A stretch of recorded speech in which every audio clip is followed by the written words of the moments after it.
Hey guys, so today's video is going to be my experience being on the birth control pill for acne, because that is what this whole channel is about. So I was on the pill for, I think it was nearly 10 years, and I've now been off it for nearly 2. So I just wanted to share my experience in case it helps anybody else. So let's just jump straight into the video. So firstly, I just want to point out that I was on 2 birth control pills over the 10 years, obviously not at the same time. But the first one I was on was called Dianette, which I think is called Diane in some countries, so correct me if I'm wrong. And the second one was Yasmin, or Yaz as it's sometimes known. So they're both combination pills, and they work in the same way most combination pills do. So they have the estrogen and the progesterone, but the progesterone within both of these pills is quite anti-androgenic, so meaning it really suppresses your androgens, your testosterone, which is great if you're somebody with acne or you have things like PCOS, which is basically where you have elevated androgen levels. It also helps if you have kind of thinning hair or other kind of symptoms of high testosterone, I guess. So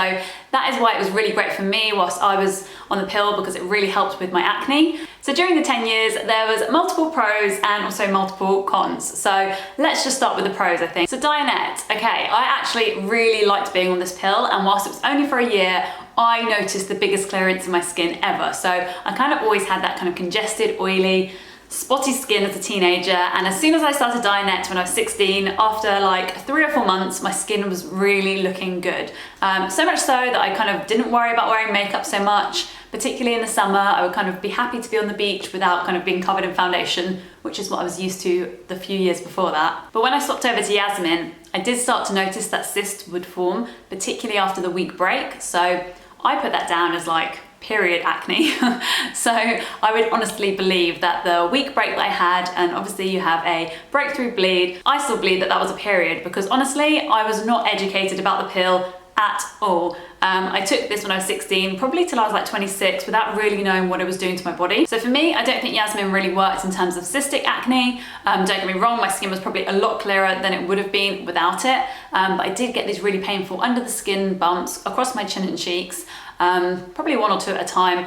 But when I was on Dianette, my skin was perfectly clear. I guess one of the main pros for being on the pill for your acne is that you're actually getting to the root cause, if you like. So for me, hormones play a massive part in my acne, and I believe that they play a huge part in most people's acne. So whilst you're on the pill, you're really tackling the hormonal imbalance, if you like, or the excess testosterone. So by tackling that, you really are going to prevent further breakouts. You are going to prevent, cystic acne forming, which obviously was something I really was concerned about. Up until this point, I just solely relied on topical skincare, which I still did when I was on the pill, but it really helped having like that approach from both ends, if you like, so topical and internal, which I still believe to this day is definitely the way to tackle acne. It's not just going to work, I don't think, by just applying topicals, and it's probably not just going to work as well if you're just resorting to things like hormones and what have you, because if you're still applying really bad skincare, you're quite likely to irritate your skin and also cause you to break out. Unfortunately, most of us who do have acne, there is definitely a form of genetics involved. So yeah, you just want to look after your skin both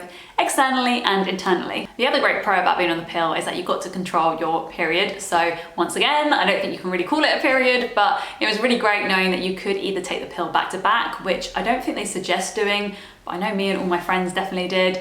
For example, if you're going on holiday, you could just take the pills back to back over a course of like say 2 months, and you prevent your period coming for like 6 weeks. So there are a number of pros about being on the pill.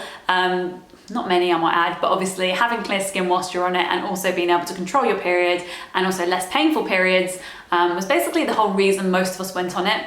If you're from the generation that I'm in, so if you're kind of in your sort of late 20s, I know that pretty much all of my friends were prescribed the pill at some point. So I hope that's not the case so much today. I really do think some doctors and GPs have really opened up their eyes to the effects that long-term use of the pill can actually have on your body. But I do think most of my generation probably have actually been on the pill at some point. In the UK, that is. I really can't speak obviously for anywhere else. Okay, so now let's talk about the cons, because quite honestly, I've got quite a few.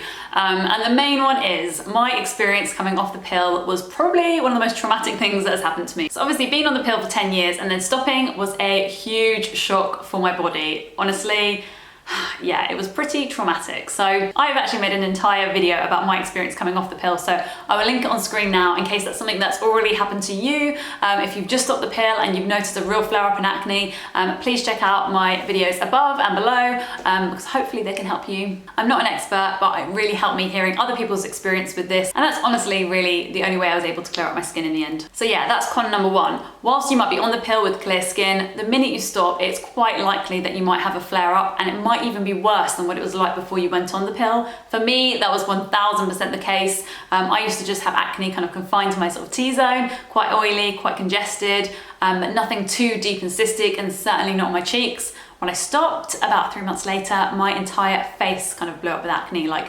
really, there was nowhere that didn't have acne on it. So yeah, like I said, pretty traumatic. I've actually filmed an entire video about my acne story, so feel free to check that out as well, where I talk about basically everything that happened from when I was a teenager till now. So including how I got rid of my acne scars, like the indented acne scars, and also including how I actually managed to have clear skin without being on birth control right now. The second con, and this is something that I didn't notice that was going on until I actually stopped, because I actually just felt a feeling of, I guess, kind of like numbness, and I don't know if this really makes any sense. I have noticed a few other friends have also mentioned this as well, but because it just sort of stabilizes all your hormones, I guess you don't really feel some emotions that perhaps you do when you come off it. I do find myself feeling like a little bit more irrational now sometimes, but that also comes with the pros of just feeling more inspired, I guess, and just kind of like going with your cycle. If you're always kind of at this level and never kind of like this, it kind of just does make a difference to your life. It also makes a huge difference to your libido, and I'm not just talking like your sex drive, but it does include things like having that kind of get up and go and just feeling excited and like enthusiastic about life, I guess. It does play on that as well. You would not believe how much your hormones do affect your mood. So whilst on the pill, you don't really have too many PMS symptoms. I do find that I'd rather have some PMS symptoms, but around the time of ovulation, you do have a slight surge in testosterone, which does mean that you have this kind of like feeling of feeling inspired, like I said, and just having a lot more energy. Something that I really do enjoy having now, because I do notice that. I do have this app called Flow, where I basically just log my symptoms throughout the month, and I have noticed that week of ovulation, I just get so much more done at work as well. It's just more energy, I guess. Don't get me wrong, there are weeks where I'm super tired. But yeah, I quite like knowing that you can have these different points in your cycle where you're able to get different things done. The second con to the pill is obviously you've got this huge amount of estrogen running through your body, which you might not naturally have. And it does actually cause things like melasma. I think that's actually how you say it.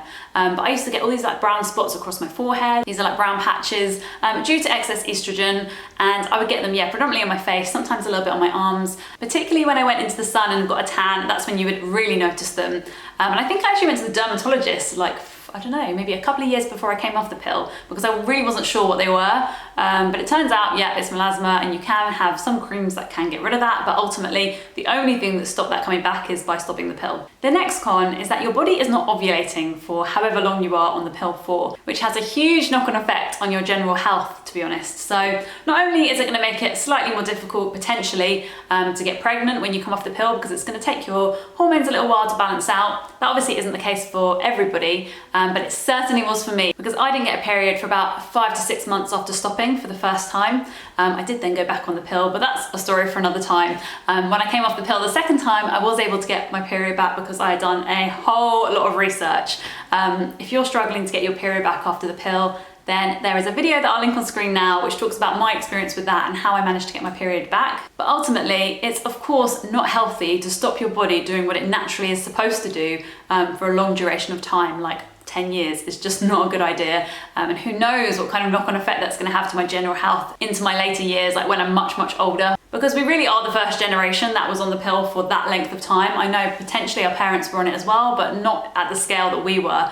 I find that like our generation is probably like the guinea pig generation for the pill. It wasn't prescribed just as birth control. It's been prescribed for all kinds of things, from acne to PMS symptoms to really painful periods. It just feels like anybody that has the slightest thing wrong with their hormones or their cycle, the GPs would just prescribe it. The next con, I guess, for me, is that I was taking this from such a young age that I really don't know how my cycle would have developed, like how physiologically I would have actually developed if I hadn't been on the pill from my late teens. I don't know. So it just seems like a really strange thing, considering your hormones are so important to your reproductive health and lots of other elements of your body. I'm not not just talking about the sex hormones, but you know, if any hormones are out of balance, they're all chemical messengers that work within your one ecosystem of a body. So if they're knocked off balance, who knows what that's doing to the rest of your body. And I just find that worrying that you can be put on the pill at such a young age. And I personally, if I had daughters, would really want to educate them about the pill before they actually took something like this.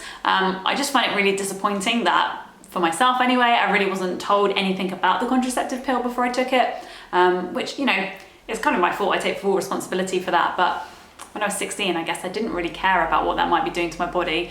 I just cared about not having acne anymore. So I guess that's super interesting. I guess I'll never really know the answer to that. But yeah, it's just food for thought if you are thinking about going on the pill, particularly if you're really young, if you're like 16, 17, yeah, I would do your research first. Ultimately, the pill is great for what it was designed for, which is obviously stopping you getting pregnant. And for that reason, like, I can't comment, because if that's something that you want to take, then absolutely you do what you need to. As well as that, if you are struggling really bad with acne and this is the way you're actually able to find relief, I personally went back on the pill after my skin flared up and I tried so hard to kind of clear it naturally. I did end up going back on the pill before coming off it again. But as I said, there's another story which I've linked on screen and down below in the description.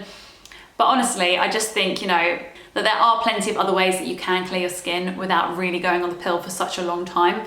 And yeah, I think it's just about educating yourself, right? It's just about doing the research, understanding if this is something that works for you, and then making that decision from there. Just not going into this blind. So if you are currently on the pill and you're wondering, how am I going to come off this without having a huge flare up of acne, or potentially you're about to go on the pill and you're wondering, one day when I come off the pill, how am I going to prevent my skin from flaring up, then I've got you. I've actually created a whole video about that. So click on the box to the right and I will see you in my next one. Making sure that you have 300 milligrams of that a day. So that will really actually help soothe your adrenal system as well, so your adrenal function, and really actually calm. Yeah, if you're somebody who suffers with stress, it really helps aid you into like good sleep. It makes you feel calmer, and yeah, it's a really nice supplement to take. And on top of that, it helps with your progesterone.